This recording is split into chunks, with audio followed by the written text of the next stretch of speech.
Мен осы Алтынорда базары ашылғалы, осы базарда жұмыс істеп келем. 3-ші топ мүгедегімін.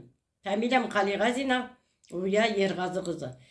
Алтынорда базары 2000 жылы іргетасы қаланды. 2001-ден бастап Алтынорда жұмыс істеп келеді.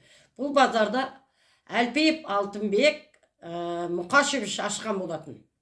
Осы кісі кеткеннен кейін түрлі жағдайларменен бұл кісіні атып өлтірді. Бұл кісі қайтыс болғаннан кейін бірнеше директор келді.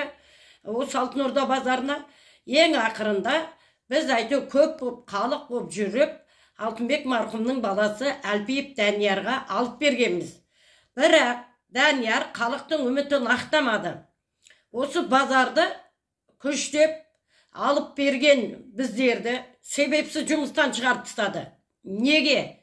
Осындай ақиқатты айтқанымыз үшін. Дикий автостоянка жасап алды. 3-ші баратаның түбінде, Алтынорда гостиницасының қасында, Алтынордаға тиесілі емес жерде дикий автостоянка жасап алды. Бұл жерде 200-дің үстінде машина болады. Қордай, соның кейін Тараз, Қырғызстан, Бишкек деп жүретін таксилерден заңсыз ақша жинап отыр.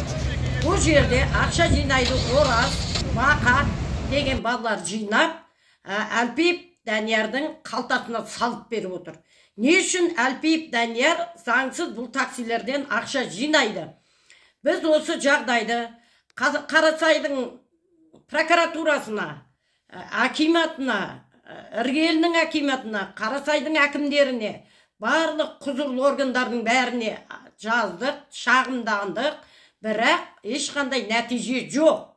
Бармақ басты, көз қысты, сөйтіп жабулы қазан жабумен жатыр.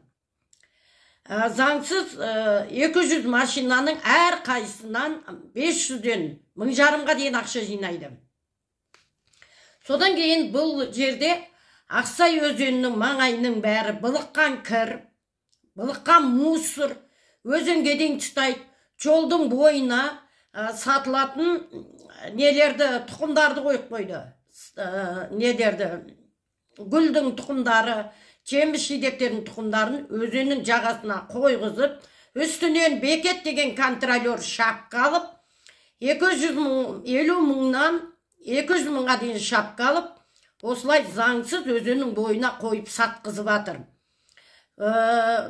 Екіншіден, бұл жерде